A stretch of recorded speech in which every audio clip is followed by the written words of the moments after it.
Hi, this is Jordan Stevens with the video final exam. We're going to get right into it. Topic 1 that I learned about was the ANOVA, analysis of variance. I'm going to go through the 4 things that I think really describe it. The goal for the ANOVA is to provide a test to determine whether a set of group means are the same by analyzing the variance. It's just determining whether the means are the same, and if they're not, it's kind of like a null hypothesis test.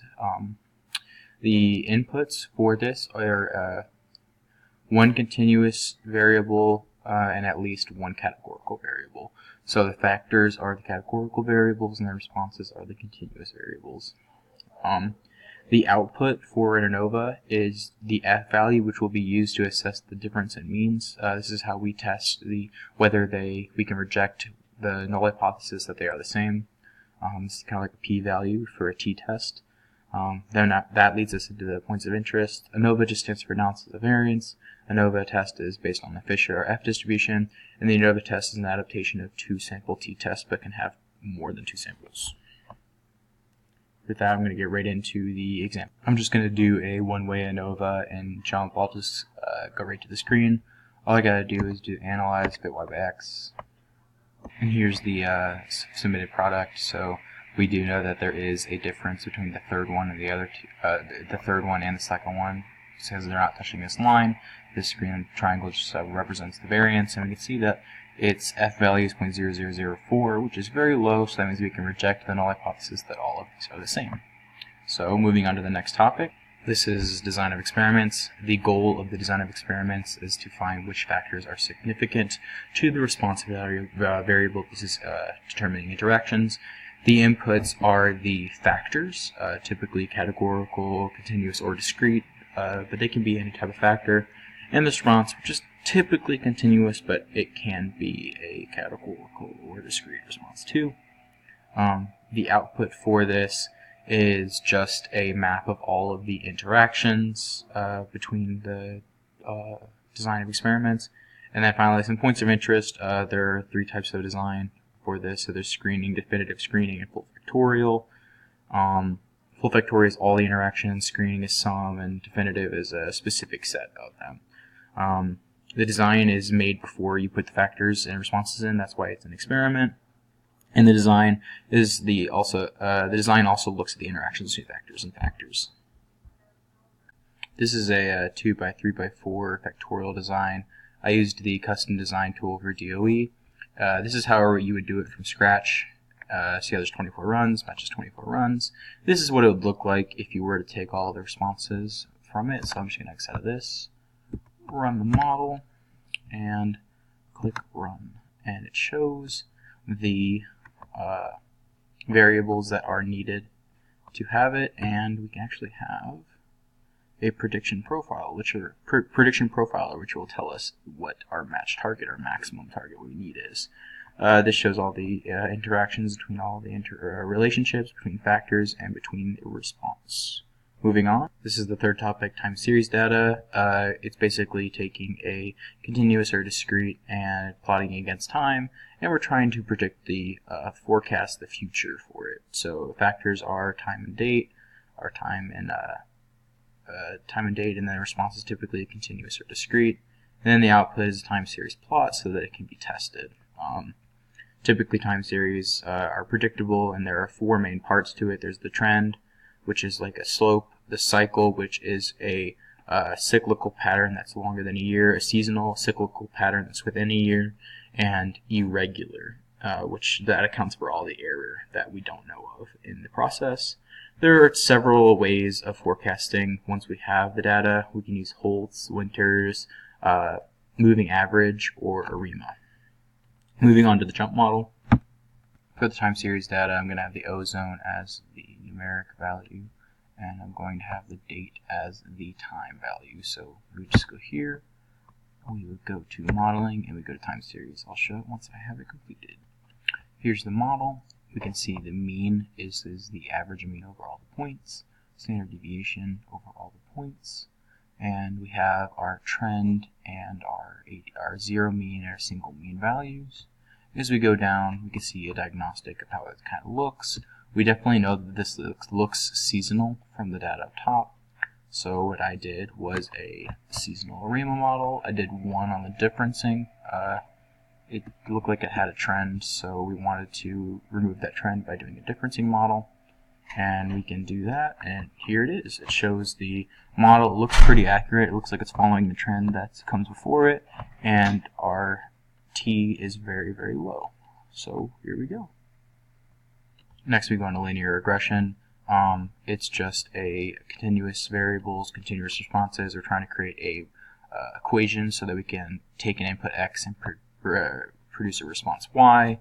Our output's a linear regression equation, and our three measures of how well it fits is the mean squared error, the r-squared value, and the residuals.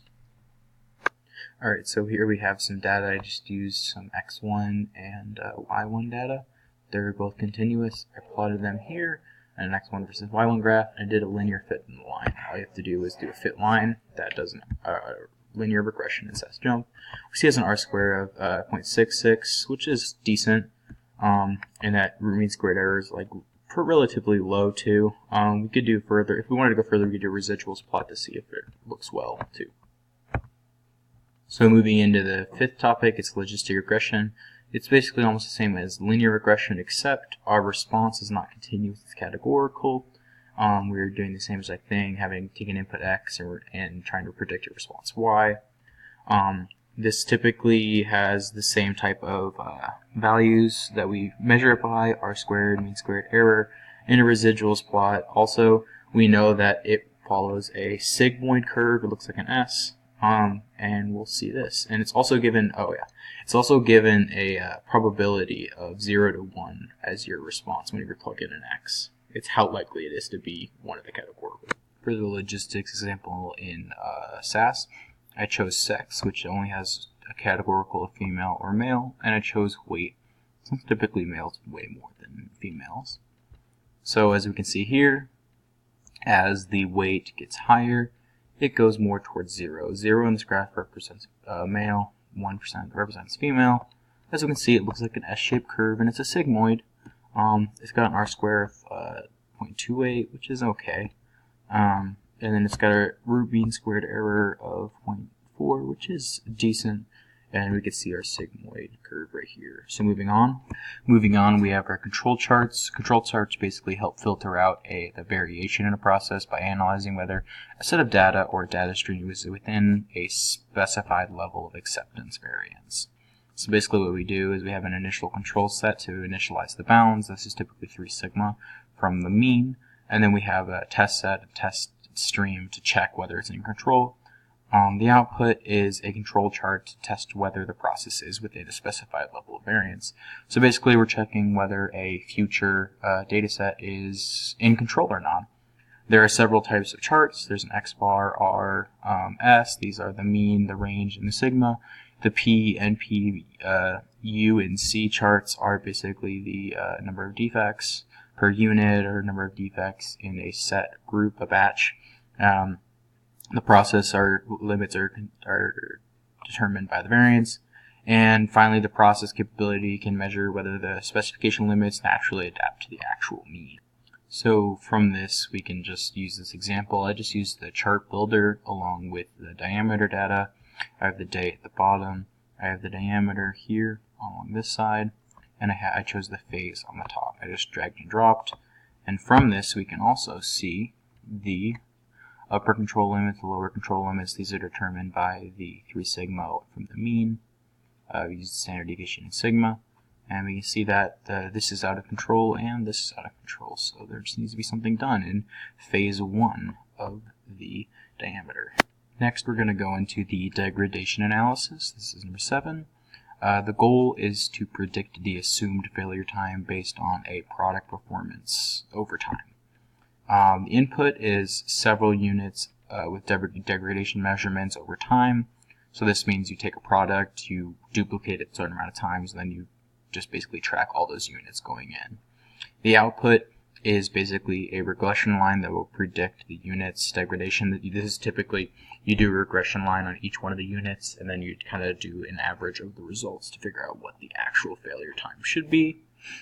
This will be used to find failure time just at a certain responses reached. So for the example I'm using the Gauss laser. They develop several lasers, and at 10% it is considered failed. So we want to find when it reaches that point.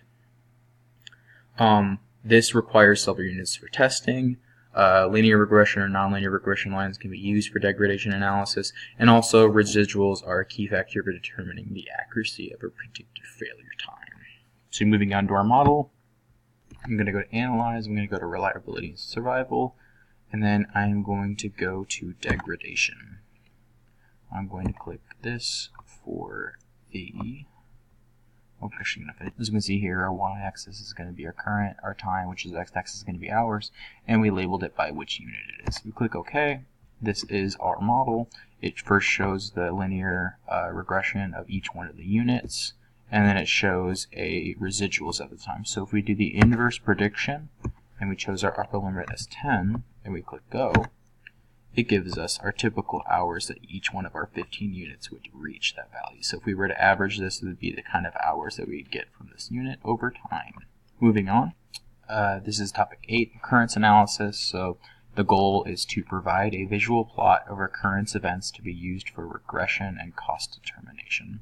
So basically, a recurrence is a recurring thing that happens in a system. So like this is like a valve being replaced or a seal being replaced. It has a set cost, and it's just determining how often this recurrence happens in the for a product.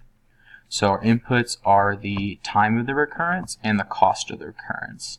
So the output is a visual plot of the MCF mean cumulated cost versus time. So as time goes by, more recurrences go, and since it's the mean cumulated, it's the total cost at that point. So then the points of interest, the recurrence plot and analysis can be used for cost analysis between two products. Let's say we want to determine the pricing and the best one to buy for two products, and we have a certain amount of hours that we know it's going to be used. We can use this recurrence analysis to pick the best machine. As stated above, you can also plot this and create a fit line for the recurrence cost rate over time. So moving on to SAS. Here's the recurrence analysis. So basically we're using the diesel ship engines, and we're figuring out where the recurrences and the cost are. So we have two ships engines. We have the Half-Brake and the Grampus. I did the fit model after it just to say like, oh, we want to run it for 80,000 hours. Which one would be a better one to pick? So Grampus has about 547 recurrences, where the Half-Brake has about 300,000 recurrences. And we can see that the price for the Grampus the Half-Brake just skyrockets compared to the Grampus. So in this case, we would want to get the Grampus. So moving on. Our next topic is the mosaic plot and contingency tables. This is to examine the relationship between two categorical variables, so our factors and responses are both categorical. The output is a contingency table and a mosaic plot that will show the proportion of response variables to factors. The mosaic plot can be used for proportion tests between two categorical variables. Moving on to the jump. I used the binge data, and here is the mosaic plot. This shows how much their binge frequency is, whether they've had an accident, and the number of respondents. So they had 3,801 respondents. Here's the totals for each of the binge frequencies, and here's the totals for whether they've had an accident or not. As it shows, it gives the total percent, the column percent, the row percent. We can see these proportions and these probabilities as if I have drank once a week and have had an accident. That's 1.84%. So these are the chi-squared likelihood ratios. Moving on to the last and final topic. The last and final topic is distribution analysis. We want to determine if there's a distribution that can accurately measure the continuous or discrete variables. This can be used for simulating variables, and we are going to use the shadogram, the quantile plots, to figure out if the distribution is right. Moving on to the jump. In jump, I used the Michelson 1879 and velocity data. As you can see from the shadogram right here, it definitely looks like a normal plot. And from here, it looks like it's pretty centered on the normal plot from the back box and whisker. And finally, this normal quantile plot makes it look like it's normal. If I wanted to vary, I would use this. And that is it.